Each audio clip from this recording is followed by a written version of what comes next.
오늘 우리에게 주신 성경 본문의 말씀은 누가복음 19장 28절에서 38절까지의 말씀입니다. 말씀을 눈으로 보시면서 제가 말씀을 봉독하도록 하겠습니다. 예수께서 이 말씀을 하시고 예루살렘을 향하여 앞서서 가시더라. 감람원이라 불리는 산 쪽에 있는 벳바게와 베다니에 가까이 가셨을 때에 제자 중 둘을 보내시며 이르시되 너희는 맞은편 마을로 가라. 그리로 들어가면 아직 아무도 타보지 않은 나귀 새끼가 메어 있는 것을 보리니 풀어 끌고 오라. 만일 누가 너희에게 어찌하여 푸느냐 묻거든 말하기를 주가 쓰시겠다 하라 하시매 보내심을 받은 자들이 가서 그 말씀하신 대로 만난지라. 나귀를 풀 때에 그 임자들이 이르되 어찌하여 나귀 새끼를 푸느냐 대답하되 주께서 쓰시겠다 하고 그것을 예수께로 끌고 와서 자기들의 겉옷을 나귀 새끼 위에 걸쳐놓고 예수를 태우니 가실 때에 그들이 자기의 겉옷을 길에 펴더라.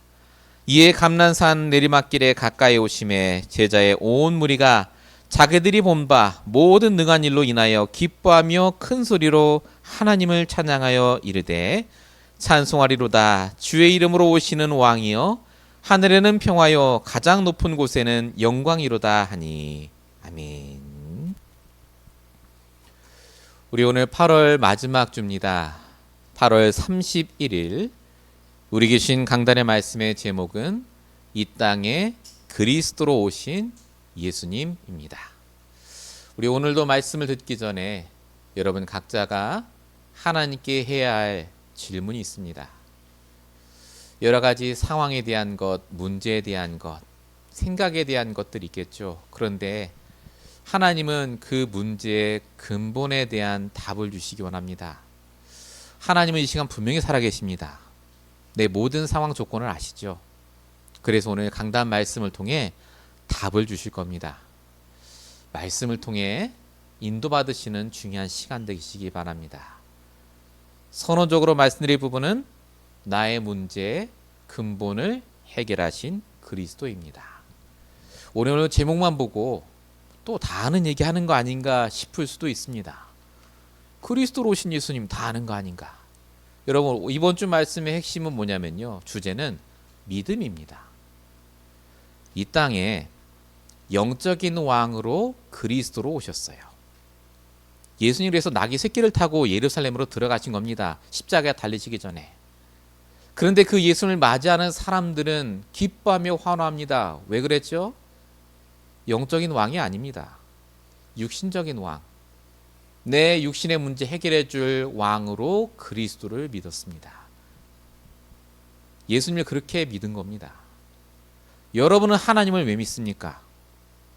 왜 이 시간 예배드리시죠?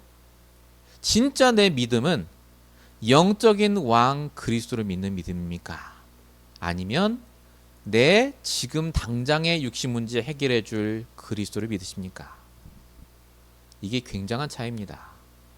여러분 왜냐하면 모든 사람은 하나님을 믿는 데서 시작하지 않습니다. 나를 믿는 데서 시작해요. 내 생각을 믿고 내 감정을 믿고 내 판단을 믿습니다. 거기에서부터 모든 문제가 시작이 돼요. 왜 그렇죠? 그 문제의 핵심이 영적인 문제에서 시작됐기 때문에 그렇습니다. 원래 인간은 하나님을 믿고 하나님의 말씀을 따라가고 소통하며 인도받도록 창조됐습니다. 문제가 없었죠. 그러니까 하나님 믿으니까요. 말씀대로 하면 된다는 게 믿어지니까 하면 돼요. 그런데 아시다시피 창세기 3장 사건으로 인해 인간이 하나님을 떠납니다. 요한복음 8장 44절 너희 아비 마귀라고 적혀 있죠. 하나님을 더 이상 안 믿습니다. 내 생각대로 살아가요. 로마 3장 23절 모든 사람이 죄를 범하였음에 하나님 영광에 이르지 못하더니 결국 내 뜻대로 내 생각 따라 살아가는데 반복해서 문제가 진행이 됩니다. 악화되죠. 뿐만 아니라 나는 가장 좋은 걸 택해서 간다고 생각하는데 내가 믿는 거죠. 그게 맞다고. 근데 가면 갈수록 힘들어져요. 에베소 2장 2절 이 세상 풍조를 따르고 공중 권세 잡은 자를 따른다. 이게 하나님 떠난 문제, 죄의 문제, 사단의 문제라고 하는 창세기 3장의 근본 문제입니다. 틀린 믿음이에요.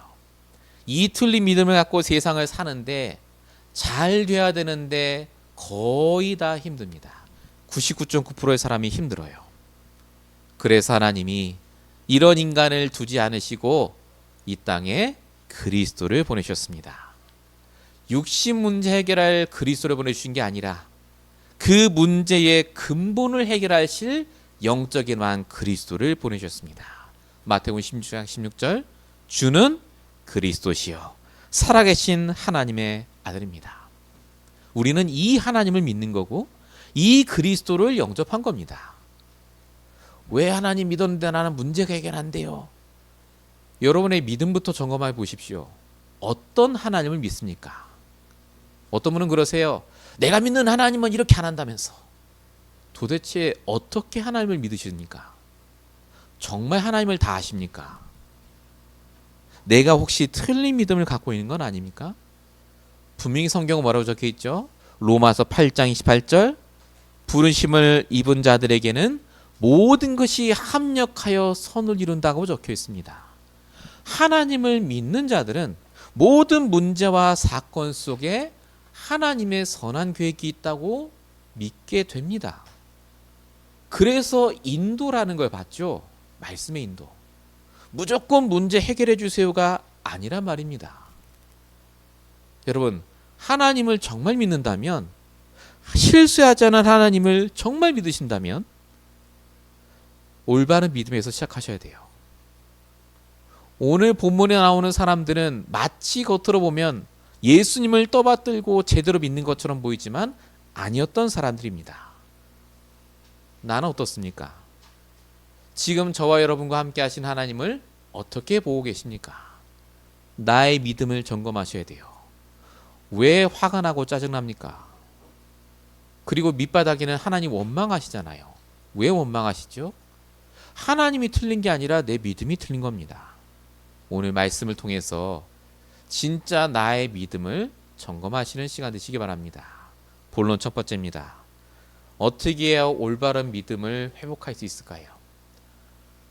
구원의 길을 열심히 그리고 예수 그리스도 외치면 되겠습니까?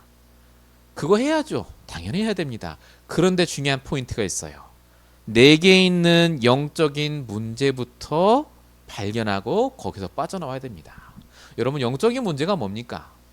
눈에 보이지 않는 문제에 맞습니다. 근데 더 핵심은 나의 노력으로 절대 해결할 수 없는 문제가 영적 문제입니다.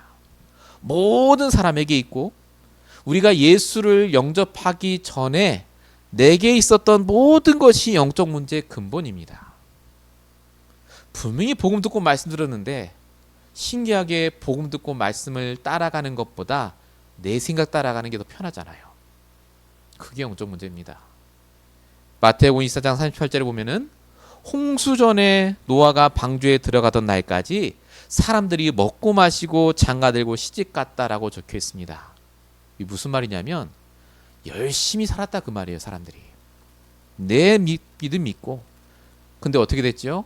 홍수 한번 오니까 싹 다 없어졌습니다. 영적인 문제가 있기 때문에 아무리 노력하고 재산을 쌓아놓고 헌신을 해도 이 영적 문제 한번 닥치면 다 끝입니다. 그래서 저와 여러분에게 하나님이 복음을 주셨어요. 로마서 5장 8절 우리가 아직 죄인 되었을 때 그리스도께서 우리를 위해 죽으심으로 자기에 대한 사랑을 확증하셨느니라. 이 그리스도가 영적인 왕으로 오셨단 말입니다. 영적인 문제를 해결하시기 위해서. 근데 중요한 건 뭐냐? 사람들이 착각을 해요. 아까 서론에 말씀드렸던 바로 그 부분입니다. 내게 가진 영적인 문제, 더 근본적으로 말하면 각인 뿌리 체질을 바꿔야 돼요. 복음만 알면 됐지, 구원만 받으면 됐지가 아닙니다. 복음 알고 구원 받았으니 이제 내 각인 뿌리 체질을 바꾸는 그 시간이 있어야 돼요. 근데 이걸 안 바꾸면 어떻게 된다고요? 분명히 예수 믿었는데, 분명히 복음 다 아는데 행동과 생각은 불신자랑 똑같아요. 본문 28절입니다. 예수께서 이 말씀을 하시고 예루살렘을 향하여 앞서서 가시더라. 지금 예수님이 동네 이동하는 게 아니라 이제 마지막 여정입니다. 예루살렘에서 잡혀서 십자가에 달려 돌아가시는 거예요. 예수님이 그전에도 말씀하셨어요. 내가 십자가에 달릴 거라고. 어마어마하게 중요한 순간입니다. 그런데 본문 36절 38절 보면 예수님 낙에 태워서 사람들이 돌려보낼 때 뭐라고 말합니까? 겉옷을 걸치고 바닥에 깔고 예수님 들어오니까 주의 이름으로 오시는 왕이여 라고 말합니다. 왜 이렇게 예수님을 떠받들죠? 성경에 이 답이 있습니다. 37절 적혀 있죠. 예수님이 그전에 하셨던 기적들 때문에. 자, 이제 예수님 드디어 육신적인 왕으로 이스라엘의 왕으로 오셔서 저 로마 속국에서 우리를 건져주시고 내가 저 예수님 옆에서 한자리 하면서 이제 부자로 살겠구나. 그겁니다. 분명히 복음 다 들었어요. 제자들이라니까요. 말씀을 늘 들었습니다. 그런데도 여전히 예수님을 세상의 왕으로 믿습니다. 내 문제 해결해 주실 분. 결국 예수님 십자가에 달려 돌아가실 때 이 제자들 다 도망갑니다. 완전 망해요. 그래서 어쨌단 말입니까? 이게 우리에게입니다. 분명히 이번 주에 내가 말씀을 들었어요. 복음도 압니다. 내 언약도 붙잡았어요. 근데 왜 평상시에는 내가 그 복음과 말씀을 적용을 못할까요? 각인 뿌리 체질입니다. 안 되는 게 그래서 축복입니다. 내가 왜 이렇게 복음이 안 될까 깨닫는 게 축복이라니까요. 내 각인 뿌리 체질을 하나님께 내어놓고 기도하셔야 돼요. 진짜 복음에 집중하는 시간이 그래서 있어야 됩니다. 777 기도를 해라. 3집중해라. 다른 말이 아니라니까요. 어려운 말이 아니라 내게 있는 복음을 방해하는 각인 뿌리 체질을 바꾸는 영적인 시간을 반드시 가지라 그 말입니다. 빌립보서 2장 12절. 그래서 성경은 이렇게 말합니다. 항상 복종하여 두렵고 떨림으로. 제일 우선순위에 들어 그 말이에요. 이 시간에. 너희 구원을 이루라 라고 적혀 있습니다. 빠져나오셔야 돼요. 언제까지 나는 원래 이래가 되겠습니까? 하나님이 능력이 없고 복음이 능력이 없는 게 아니라니까요. 구원을 이루는 시간이 내가 없는 거예요. 부족하다 그 말이에요. 아, 목사님 저 하는데요. 부족합니다. 날 돌아보세요. 진짜 하나님 믿습니까? 결정적 순간에. 여전히 하나님을 내 육신 문제 해결해 줄 분으로 믿잖아요. 근데 그때 하나님 나에게 역사하셨으면 내가 지금쯤 부자가 됐고 왜 그런 소리를 하십니까? 하나님을 잘못 믿은 겁니다. 영적 문제라니까요. 불신자만 영적 문제 있는 게 아닙니다. 나도 모르게 영적 문제의 영향을 받고 있는 거예요. 빠져나오셔야 돼요. 본론 1번의 두 번째입니다. 그래서 저와 여러분에게 다시 오직 복음으로 돌아가는 이 오직의 시간이 반드시 필요합니다. 여러분 우리는요 하나님을 믿는 믿음이 있습니다. 없다는 게 아니에요. 근데 하나님도 믿고 다른 것도 믿어요. 뭔가 믿는 구석이 있다니까요. 돈도 믿고 내 생각도 믿고 사람들만도 믿고 그게 다 깨져야 돼요. 그러니까 자꾸 판단하고 결정할 때 인도를 안 받잖아요. 받을 수 있는데 그렇게 내 말씀 붙잡고 인도받으라고 해도 주일날 포럼할 때는 내 말씀인데 평일날에는 내 말씀이 아니에요. 결정할 때 내 생각이라. 그래서 하나님이 어떻게 하시죠? 오직이 될 수밖에 없는 상황, 조건, 문제를 허락하세요. 하나하나 쳐내실 겁니다. 여러분이 믿고 의지하는 거요 하나님이 내려놓게 하세요. 그게 축복의 시간표임을 아셔야 됩니다. 다 갖고 있고 부자로 사는 사람들 부러워 안 하셔도 돼요. 그 사람들은 오직이 안 됩니다. 어느 날 영적 문제 오면요 무너진다니까요. 아 그래도 목사님 왜 하나님이 문제를 주시나요? 고린도서 10장 13절 사람이 감당할 시험 밖에는 너희가 당한 것이 없나니. 시험 당함을 허락지 않으시고 감당하지 못할 시험 당함. 시험 당할 즈음엔 또한 피할 길을 내사 너희로 능히 감당하게 하신다. 하나님이 아세요. 어떤 분은 그러세요. 내가 문제 왔는데 도저히 감당 안 되는 문제라고. 왜 감당이 안 되는 줄 아십니까? 내가 그거 붙잡고 있어서 그래요. 내가 믿고 있는 거. 복음 아닌 오직 복음대 방해되는 거 내려놔 보세요. 그럼 감당이 되실 겁니다. 아직도 돈 붙잡고 있잖아요. 아직도 내 생각 맞다고 생각하시잖아요. 나의 복음에서 나의 오직의 복음이 되길 원하신다니까요. 그래서 다윗은 어린 시절에 오직의 복음을 설명하지 못하다가 쫓겨다닐 때 10년간 쫓겨다닐 때 이 고백을 드디어 합니다. 시편 23편 1절 여호와는 나의 목자시니 내가 부족함이 없습니다. 이게 다윗이 어릴 때 붙잡은 게 아니라니까요. 어마어마하게 시달릴 때 붙잡은 거예요. 이제 오직 그리스도밖에 없습니다. 요 고백하는 거예요. 예수님이 뭐라고 하셨죠? 제자들에게 사도행 1장 8절 오직 성령이 너희에게 마시면 그러잖아요. 예, 이때 오직이 안 됐다 그 말이에요. 초대교회 성도들이 40일 동안 다 내려놨어요.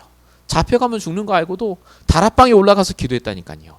그 오직이 되는 날 성령이 임합니다. 바울은 그래서 이런 고백을 합니다. 고린도 12장 10절 내가 그리스도를 위해 능력과 궁핍과 박해와 곤고를 기뻐하노니 이는 내가 액한 그때 곧 당함이라. 예, 이때 내가 오직 되는 걸 알기 때문에 그렇다. 여러분 오직 그리스도가 된다는 말은 내가 가난해지고 완전히 망하고 그 말이 아닙니다. 진짜 나의 믿음을 점검하라 그 말이에요. 하나님이 역사하실 거지 않습니까? 진짜 내가 하나님이 있는지를 확인할 시간이라니까요. 안 되는 게 아니라 그거 확인만 하면 하나님이 그 믿음에 역사하세요. 내 믿음대로 될지어다. 그게 그 말이 아니니까요. 하나님은 내가 뭘 믿는지 아세요. 안 속습니다. 아무리 믿습니다 해도요. 그 믿음이 하나님이 역사 안 하신다니까요. 내가 정말로 오직 그리스도의 믿음 갖고 있다면 내 모든 문제는 귀에기는 문제입니다. 내 과거는 발판이 될 과거입니다. 분명히 하나님 그 사람들이 역사하고 계시고 내 미래 하나님 손에 있습니다 라고 믿고 도전합니다. 준비하죠. 당연 피는 절대가 나옵니다. 여러분 정말 복음이 복음화돼야 됩니다. 암만 입으로 예수는 그리스도 얘기해도 실제 내 삶을 하나님 다 아세요. 정말 예수가 그리스도 맞습니까? 이번 한 주간 동안 내 믿음을 바로 세우시기 바랍니다. 본론 두 번째입니다. 그래서 하나님이 이 오직이 되도록 우리에게 뭘 주셨죠? 말씀을 주세요. 오직 말씀이 아니면 안 돼요, 성도는. 근데 그 말씀을 그냥 말씀 붙잡으시면 안 됩니다. 그 강단의 말씀 속에 나의 말씀 붙잡으셔야 돼요. 여러분, 우리가 지금 듣고 있는 강단의 말씀은요, 불교에서 하는 설법이 아닙니다. 천주교에서 하는 좋은 예화나 레슨 가르침이 아니라니까요. 저와 여러분에게 주시는 말씀은 하나님 본체입니다. 요한복음 1장 1절 말씀이 태초에 계셨는데 이 말씀이 하나님과 함께 하셨고 이 말씀이 곧 하나님이라. 하나님이 지금 나와 함께 하시는 시간, 하나님이 나에게 말씀하시는 시간이라니까요. 하나님이 말씀을 통해 모든 걸 하셨습니다. 창세기 1장 3절 빛이 있으라 말씀하시니까 빛이 있었고, 히브리상 11장 3절에는 모든 세계가 하나님 말씀으로 지어졌다. 하나님은 성도에게 무언가 하시기 전에 말씀으로 먼저 알려주셨습니다. 창세기 17장 4절 보라 내 언약이 말씀이 너와 함께 있으니 너는 여러 민족의 아버지가 될지니라. 아브라함에게 미리 말씀해 주셨어요. 창세기 21장 1절에는 뭐라고 하셨죠? 말씀하신 대로 사라를 돌보시고 말씀하신 대로 사라에게 행하셨다. 그리고 말씀을 한 번 주시면 반드시 성취하셨습니다. 이사야 55장 11절 내 입에서 나가는 말은 헛되이 내게로 돌아오지 않는다. 마태복음 5장 18절 천지가 없어지기 전에는 율법의 1.1획도 결코 없어지지 않는다. 그 어쨌단 말입니까? 이게 다 아는 거 아닙니까? 말씀. 그래서 여러분 말씀을 정말 믿습니까? 그거예요. 왜 말씀을 좋은 말씀만 붙잡죠? 말씀 왜 대략 붙잡으십니까? 이렇게 성경은 말씀이 확실하고 분명한데 정말 말씀 믿으시냐 그 말이에요. 정말 말씀을 믿는다면 나의 말씀을 최고로 붙잡아야 돼요. 그게 내가 기억해야 될 가장 우선순위입니다. 이번 주에 나의 기준이 되고 절대 성취될 그 말씀. 그래서 불교의 설법이나 천주교 신부가 말하는 그 말보다 완전히 차원이 다른 말씀이에요. 그래도 목사님 말씀 듣긴 들었는데 내 말씀 붙잡았는데 잘 이해가 안 될 때도 있어요. 괜찮아요. 내 말씀 붙잡고 있기만 해도 하나님 역사하신다니까요. 붙잡는 날에 무슨 말이죠? 기억한다는 말이 아니고요. 실제 그 말씀 그대로 행한다 그 말이에요. 그게 본문 오늘 29절부터 나옵니다. 본문에 뭐라고 적혀 있습니까? 예수님이 29절부터 보면 두 제자를 부르셨대요. 누군지 안 나옵니다. 성경에. 부르셔서 갑자기 이상한 얘기를 합니다. 건너편 마을로 가서 매어있는 나귀 새끼, 한 번도 안 탄 나귀 새끼가 있을 텐데 갖고 오래요. 그리고 누가 물어보면 주인이 물어보겠죠. 당연히. 왜 가져가냐고. 주가 쓰시겠다 하라고 말하라고 합니다. 이게 예수님 주신 말씀이에요. 여러분 같으면 하겠습니까? 이게 무슨 말도 안 되는 말입니까? 불합리하고 이성적이지 않고 이거 이대로 하다가 손해보잖아요. 말씀대로 하면. 근데 성경에 뭐라고 적혀 있죠? 이 두 제자가 그대로 가서 행했다라고 적혀 있습니다. 그대로 말씀대로 성취가 됐죠. 역시 대단해. 아닙니다. 내 말씀을 진짜 믿느냐 하는 거예요. 하나님이 내게 주신 말씀을 정말 믿고 순종하면 그 말씀대로 역사하십니다. 아브라함이 아들을 희생제사로 바치라는 말씀을 들었습니다. 저 같으면 못할 것 같아요. 근데 이 아브라함이 합니다. 이걸 오해하시면 안 돼요. 말씀 그대로 나왔으니 그대로 해라. 말씀에 자살하라고 했으니 자살한다. 말씀에 결혼하라고 했으니 난 결혼한다. 그 말이 아니라니까요. 모든 말씀을 주실 때는 언약이 있어요. 말씀 속에 언약이 있다니까요. 그 언약적인 눈으로 말씀을 그대로 따라가는 겁니다. 왜 제자들이 나귀 새끼를 끌고 왔을까요? 언약이 있었기 때문에 그래요. 예수님 나귀 타고 들어가신다 그 말이에요. 입성한다 왕으로서 그 언약을 붙잡고 말씀을 따라간 겁니다. 아브라함도 똑같아요. 언약이 있었기 때문에 아들을 희생자로 드렸습니다. 어떤 언약 말이죠? 메시아 언약 그리스도. 내 자손을 통해 올 거니까 내가 아들을 희생자로 드려도 하나님은 살리실 거란 믿음이 있었다고요. 히브리서 11장 19절. 하나님이 능히 이삭을 죽은당하셔서 다시 살리실 줄로 믿은지라. 말씀대로 한다는 말은 말씀의 그 워딩 그대로 문자 그대로 한다는 말이 아닙니다. 말씀을 믿는다는 말은 말씀 문자 그대로 믿는다는 말이 아니에요. 그 말씀이 말하는 언약, 그 말씀이 말하는 그리스도, 그걸 믿는다 그 말이에요. 본론 2번에 2번입니다. 그래서 내 생각대로가 아니라 말씀대로 돼요. 왜냐? 말씀이 가리키는 언약대로 되기 때문에. 여러분 그래서 말씀 붙잡고 인도받으세요. 제발. 말씀을 믿으세요. 말씀대로 된다니까요. 히브리서 11장 7절. 믿음으로 노아는 아직 보이지 않는 일에 경고하심 받아 방주를 준비했다. 방주 지으니까 방주 지은 게 아니라니까요. 방주 언약입니다. 그리스도. 누가복음 5장 5절 우리들이 밤새도록 고기를 잡았지만 말씀에 의지하여 다시 그물을 내리겠습니다. 베드로죠. 그물 내리니까 내리라는 게 아닙니다. 베드로가 예수님을 통해 주신 그 언약을 붙잡았다 그 말이에요. 사도행전 22장 25절 바울은 뭐라고 말합니까? 풍랑 중에 다 죽게 됐는데 여러분이 안심하라. 나는 말씀하신 그대로 되리라고 하나님을 믿노라. 왜 이렇게 말하죠? 로마 언약 붙잡았으니까요. 그 말씀이 무슨 말씀이냐? 복음이 아니라니까요. 그 복음이 복음되도록 만드는 언약. 오늘 본문에도 본문 32절 34절까지 보면은 뭐라고 적혀 있습니까? 그 말씀하신 대로 만난지라라고 적혀 있습니다. 말씀하신 대로 여러분 정말 하나님을 믿으시기 바라고 복음을 믿으시고 내게 주신 말씀을 믿으셔야 돼요. 내 믿음이 어디 있는가를 잘 보십시오. 내가 왜 웃고 내가 왜 화를 내고 내가 왜 슬퍼하는지를 잘 보셔야 돼요. 믿음이 깔려 있다니까요. 여러분의 믿음이 복음화 되시기를 축원드립니다.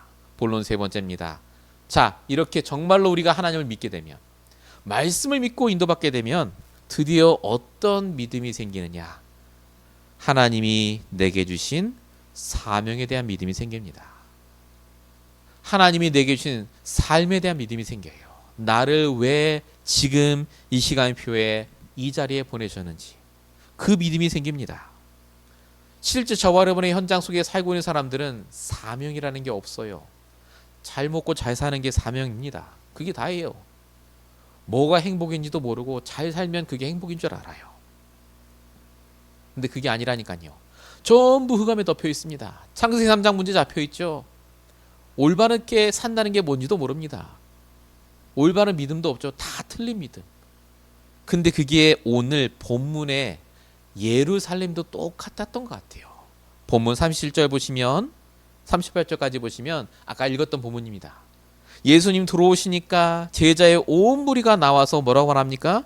큰 소리로 찬양하며 이르되 찬송하리로다 주의 이름으로 오신 왕이여 하늘에는 평화여 가장 높은 곳에는 영광이로다 라고 말합니다.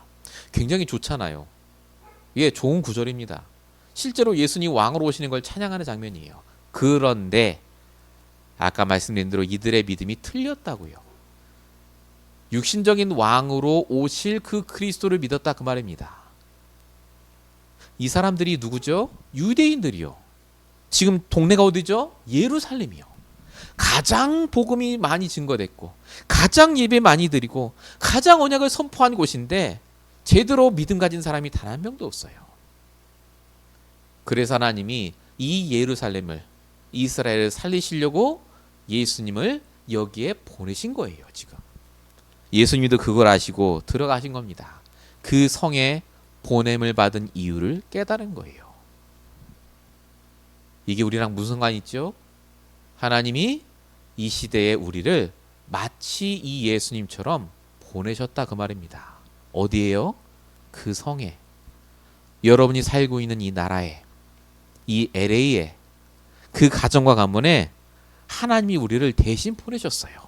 우리가 지금 나귀를 타고 들어가고 있는 겁니다. 왜 들어왔죠 여기? 높임을 받으려고요? 잘 살려고요? 아닙니다.